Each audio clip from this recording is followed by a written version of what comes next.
Anne stood at the observation deck of her ship, her natural camouflage bending light around her body like water flowing around a stone.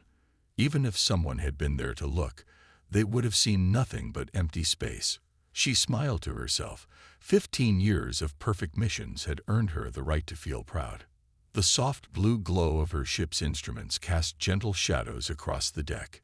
She watched as her sensors recorded yet another successful infiltration report.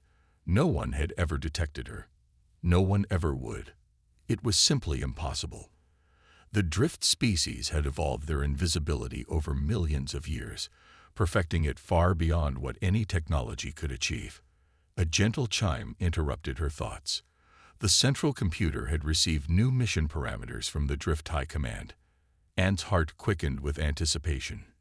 New missions always brought new worlds to explore, new species to study, new secrets to uncover.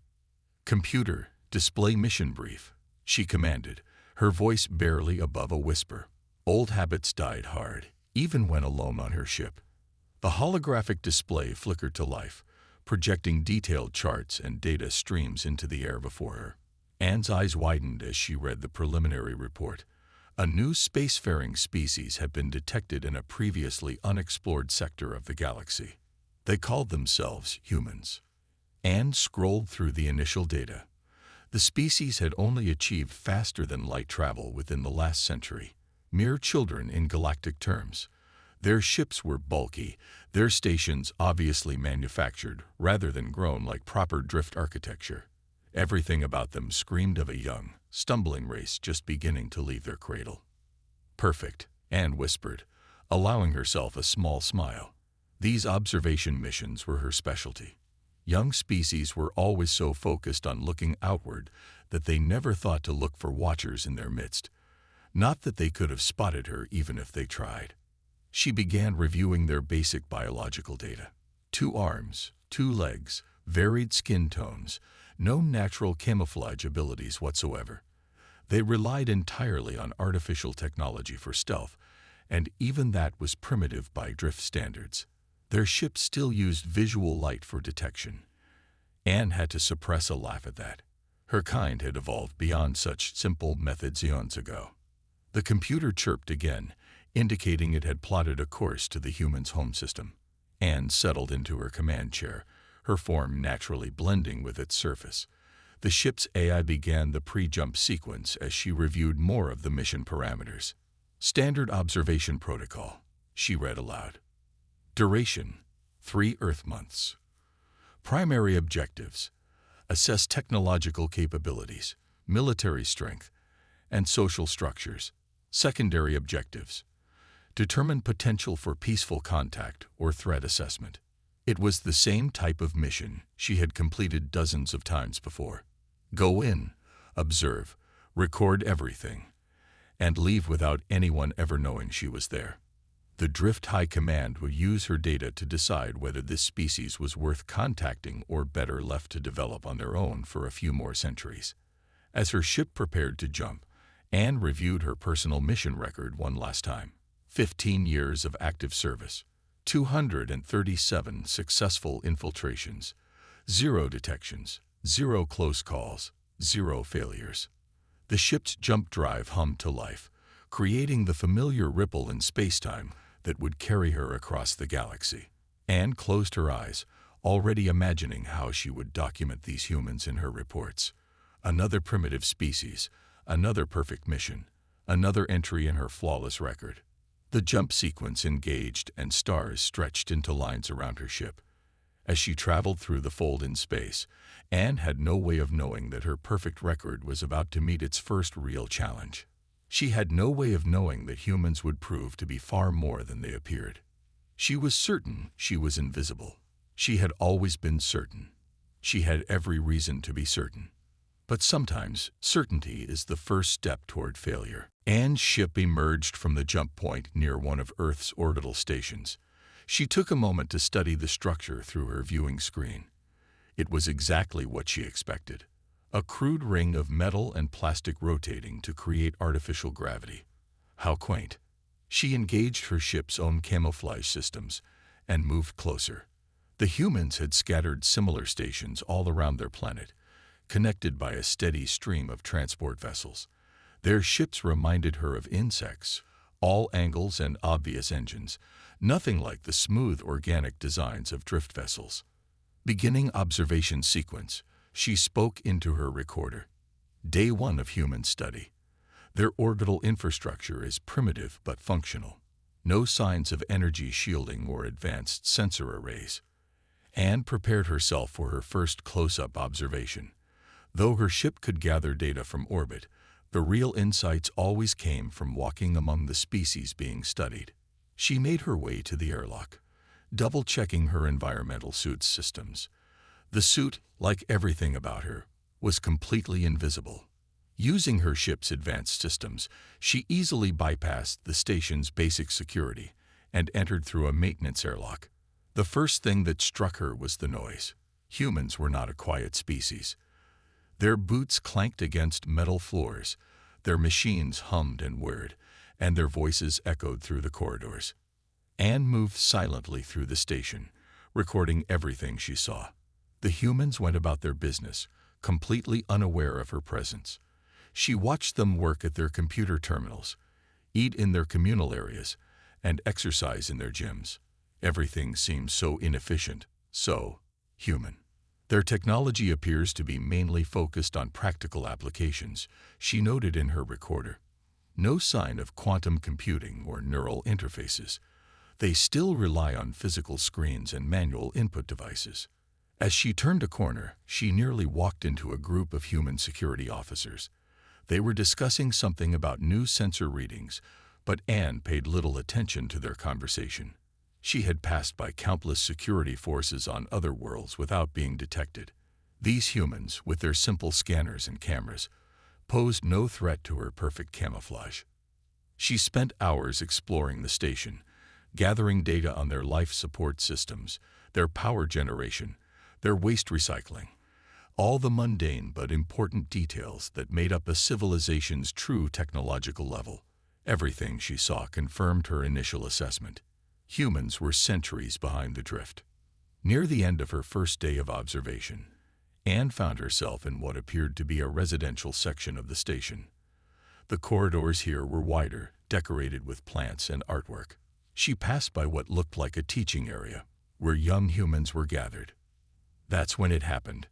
Something so small she almost missed it. A human child, no more than 6 years old by their standards, stopped playing with their toys and looked directly at where Anne was standing. Not just in her general direction, but right at her. The child's eyes seemed to focus on her exact position. For a moment, Anne felt her heart skip a beat. But then the child looked away, returning to their toys as if nothing had happened. Anne shook off the uneasy feeling. Children often had active imaginations. She had seen similar behavior on other worlds. It meant nothing. She made her way back to her ship, satisfied with her first day of observation. In her mission log, she noted the humans appeared to be exactly what they seemed, a young species still finding their way among the stars.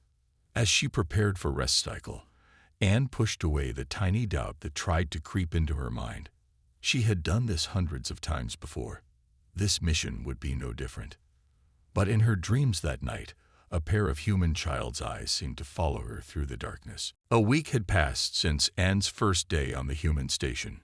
She stood in a corner of their main control room, watching the daily operations with growing unease. Something wasn't right, but she couldn't quite explain what. She checked her light-bending field for the 100th time that day. The readings were perfect, as always. Her invisibility was working exactly as it should. Yet she couldn't shake the feeling that she was being watched. It started with small things. A security officer named Tom who always seemed to be wherever she was. At first, she dismissed it as coincidence. The station wasn't that big after all. But now, as she watched him scan the room, his eyes seemed to linger just a fraction too long on her position. Field integrity at 100%, she whispered to herself, reading the diagnostic display on her suit. No energy leaks. No distortion patterns. Perfect camouflage. She moved to a different corner of the room, careful not to make a sound. Tom's head turned slightly, following her movement. Anne froze. It could have been random. It had to be random.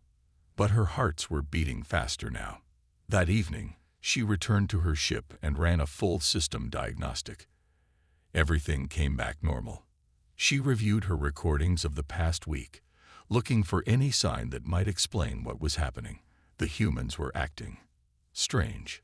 Not afraid or alarmed, but somehow more alert than they should have been. "Computer, display human sensor technology specifications," she commanded. The holographic display showed her what she already knew: primitive radar systems, basic motion detectors, simple heat sensors, nothing that could possibly detect a drift's natural camouflage.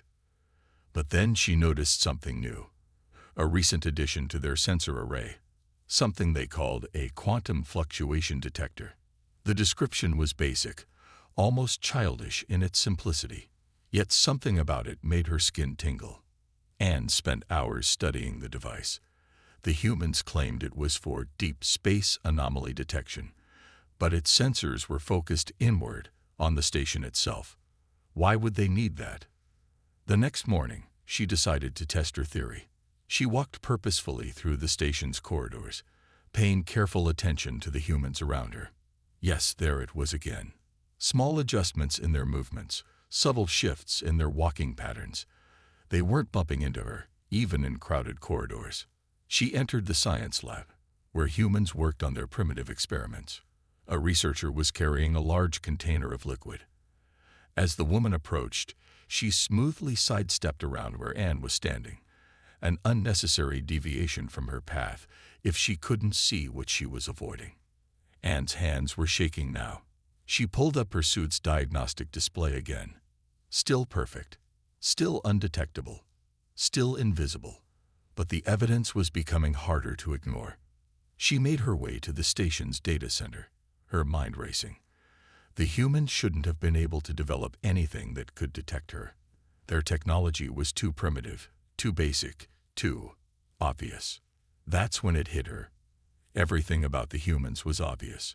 Their clunky ships, their noisy machines, their simple sensors. Everything except that one new device. Everything except the way they moved around her.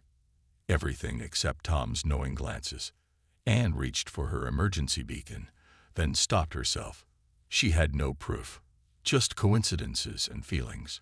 She was a professional, and professionals didn't panic over imagination. But as she stood there, watching the humans work, a new thought crept into her mind. What if everything she'd assumed about humans was wrong? What if their primitive appearance was just as much of a camouflage as her invisibility? She needed to be sure. One way or another, she had to know the truth. She didn't realize she was walking into exactly the situation they had planned for. Anne sat in the station's main library, surrounded by human data terminals. Her fingers moved swiftly over the invisible keyboard of her suit's computer, digging deeper into the station's records than she had ever dared before. She had to know the truth. The first file she found made her blood freeze. It was a security report dated 3 weeks ago, before she had even arrived. Unknown gravitational anomalies detected in Sector 7. Matches pattern Alpha. Possible drift scout presence. They knew. They had known even before she arrived. With trembling hands, she searched further. More files appeared. Detailed reports of her movements, analyses of her technology, even rough sketches of what they thought her species looked like. They were surprisingly accurate. Impossible, she whispered to herself. This is impossible. A new file caught her eye. Project Looking Glass. As she opened it, she realized her mistake. The file wasn't just sitting there by accident. It had been left for her to find. The document explained everything.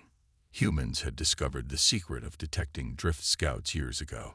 They had learned that while light bent perfectly around a drift's body, gravity itself couldn't be hidden. The quantum fluctuation detector wasn't primitive at all. It was a highly sophisticated gravity wave scanner disguised as a simple research tool. Anne stood up so quickly she almost knocked over a chair. She caught it just in time, but the act itself proved how rattled she was. A perfect scout would never touch anything, never disturb anything. She needed to get back to her ship. She had to warn the Drift High Command. But as she turned toward the exit, she saw him standing there. Tom, the security officer. He was looking directly at her, and this time there was no doubt. He could see her. "Please don't run," he said quietly. "We've been watching you for weeks. If we wanted to capture you, we would have done it already." Anne stayed frozen in place. Her training screamed at her to flee, but her curiosity, the same curiosity that had made her such a good scout, held her there. "How long?" she managed to ask. Her voice modulator made the words sound like a whisper in the air. "We detected your ship the moment it emerged from jump space," Tom replied. "Your light-bending technology is impressive, but you can't hide the mass of your vessel, or yourself." Anne's mind raced through every encounter of the past weeks. The child who had seen her, the workers who had avoided her, the sensors that had tracked her. It hadn't been paranoia after all. "Why?" she asked. "Why let me continue observing?" Tom smiled, and there was genuine warmth in it. "Because we wanted to observe you too. Your species isn't the first to think they could study us unnoticed. We've learned it's better to let observers complete their missions while we complete ours." Anne felt something she hadn't experienced in 15 years of scouting. She felt seen. Not just physically detected, but truly seen and understood. "Your technology," she began, "it's not really as primitive as it appears, is it?" "Some of it is," Tom admitted. "We find it helps to keep certain advances quiet. It makes things interesting when we meet new friends." The way he said friends made Anne realize something else. This wasn't just a revelation of her failure. It was an invitation. But before she could respond, her suit's emergency systems blared to life. Multiple ships had just emerged from jump space near the station. Drift ships. Her routine check-in was overdue, and they had come looking for her. Now she had to make a choice, and fast. The station's alert systems flashed red as 3 drift ships appeared near the station. Anne watched the tactical display with growing concern. She recognized the ships, a standard search and rescue team, led by Captain Reed, one of the most experienced commanders in the fleet. "Those are your people?" Tom asked calmly, as if the arrival of advanced alien warships was an everyday occurrence. "Yes," Anne replied. "They're here because I missed my check-in." She paused, studying Tom's face. "You knew this would happen, didn't you?" Tom nodded. "We calculated an 87% chance they would send a rescue team within the next 6 hours. Your species is very protective of its scouts." A voice crackled through Anne's communication system. Captain Reed's voice. "Scout Anne, this is Recovery Team 1. Respond immediately." Before she could answer, Tom touched her invisible arm. She jumped slightly at the contact. No one had been able to touch her deliberately in 15 years. "Wait," he said. "Before you respond, there's something you need to see." He led her quickly through the station's corridors to a sealed door she had never noticed before. It opened to reveal a room unlike anything else on the station. Gone were the crude displays and simple machines. Instead, she saw technology that rivaled or exceeded anything the Drift had created. "This is who we really are," Tom explained. "We keep most of our advanced technology hidden. We find it helps avoid misunderstandings with new species we meet." Anne stared at the displays showing detailed scans of not just her ship, but the entire Drift fleet.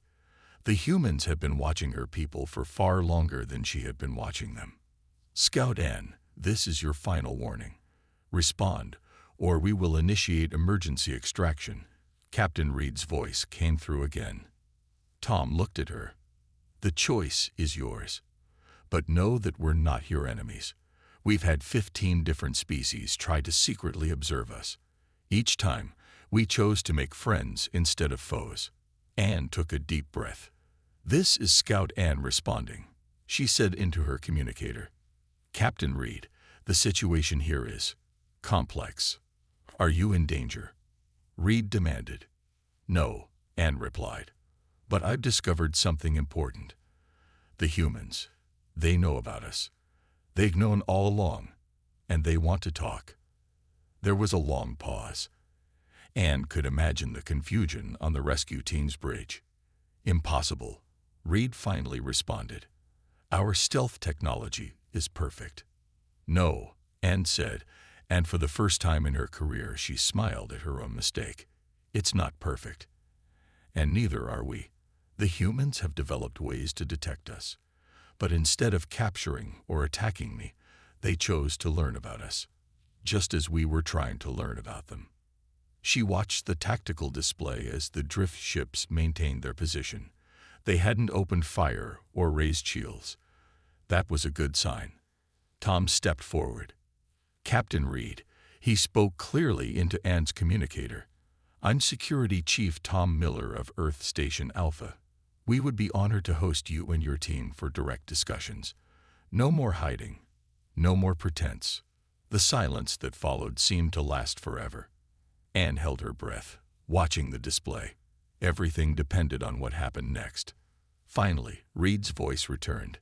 Scout Anne, is this what you recommend? Anne looked at Tom, at the advanced technology they had hidden so cleverly, at the hand of friendship being offered. Yes, Captain, she said firmly. I recommend we stop observing and start talking.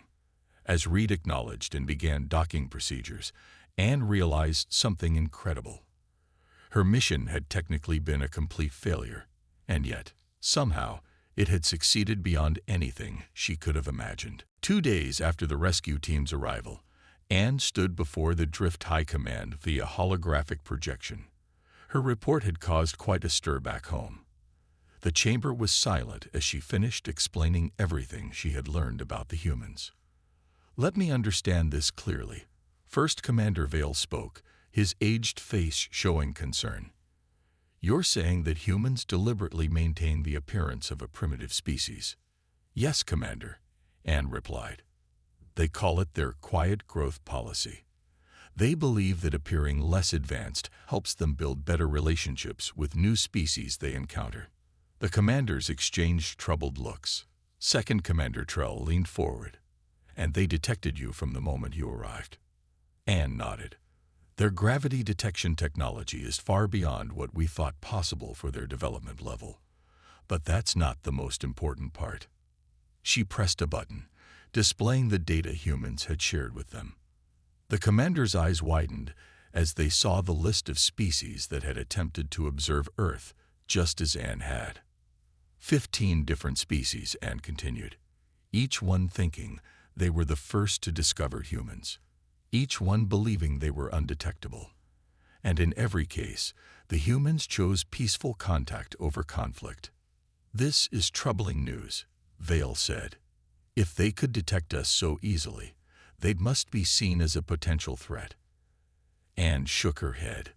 With respect, Commander, I disagree. They had every opportunity to capture me, to steal our technology, to threaten our ships. Instead, they chose to wait patiently and offer friendship. She switched the display to show the trade and cultural exchange proposals the humans had prepared. They're not interested in conquest or dominance. They want to learn from us, and they're willing to share their own discoveries in return. Their own discoveries? Trell asked. Like this gravity detection technology. That and more, Anne replied. They've developed unique solutions to problems we've struggled with for centuries.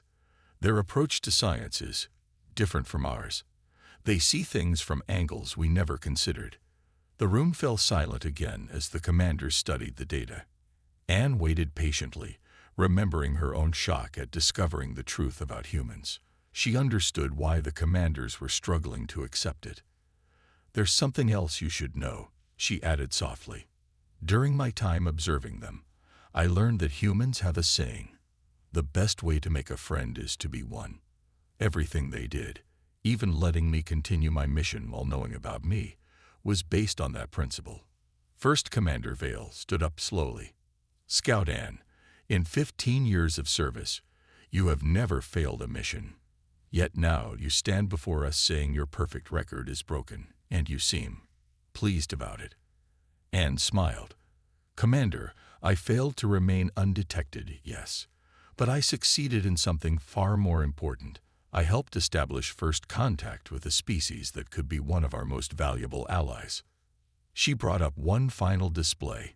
Images of human children playing with small anti-gravity toys, of their scientists excitedly sharing ideas with the Drift rescue team, of Tom teaching Captain Reed about human culture over what they called coffee. "They're not what we expected," Anne concluded. "They're better. They're a species that chose to stay quiet not out of fear or weakness, but out of wisdom. They understood something we have forgotten. That true strength lies not in being unseen, but in choosing when to be seen." The High Command chamber erupted in discussion.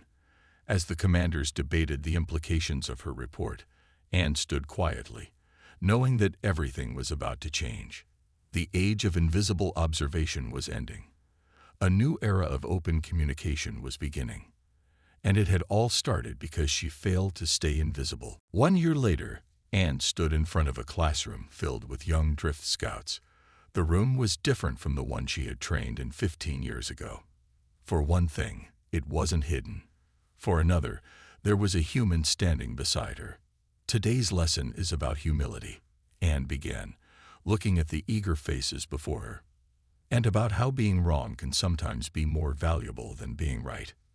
Tom, no longer just a security officer, but now the human ambassador to the Drift, smiled as he watched her teach. The past year had changed everything. The Drift were no longer invisible observers of the galaxy. They had become active participants in a growing community of species. "You all know about our light-bending abilities," Anne continued, demonstrating by becoming invisible. "For generations, we believed this made us perfect scouts. Undetectable. Superior." She reappeared. "We were wrong." She pulled up a holographic display, showing the various species humans had contacted before the Drift. Many of these species were now their allies too. "Humans taught us something important," she said.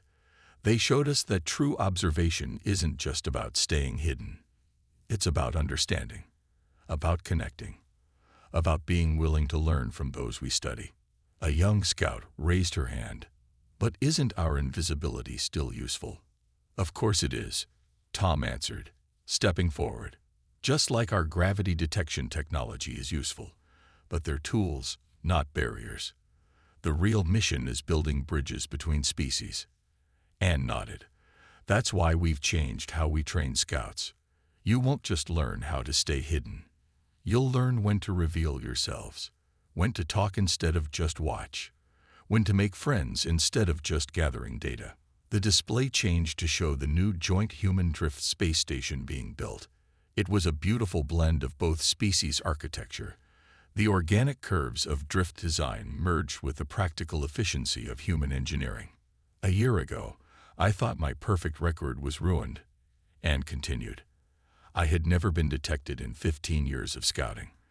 Then humans proved me wrong. But you know what? That failure led to the greatest success in Drift history." She showed images of the changes that had come in just 1 year.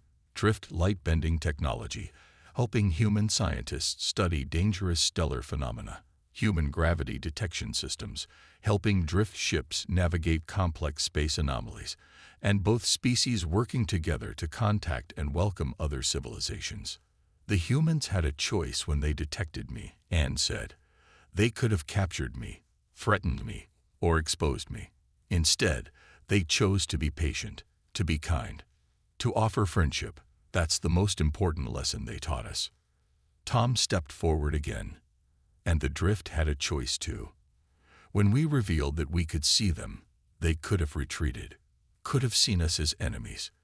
Instead, they chose to embrace change, to grow, to join us in the open."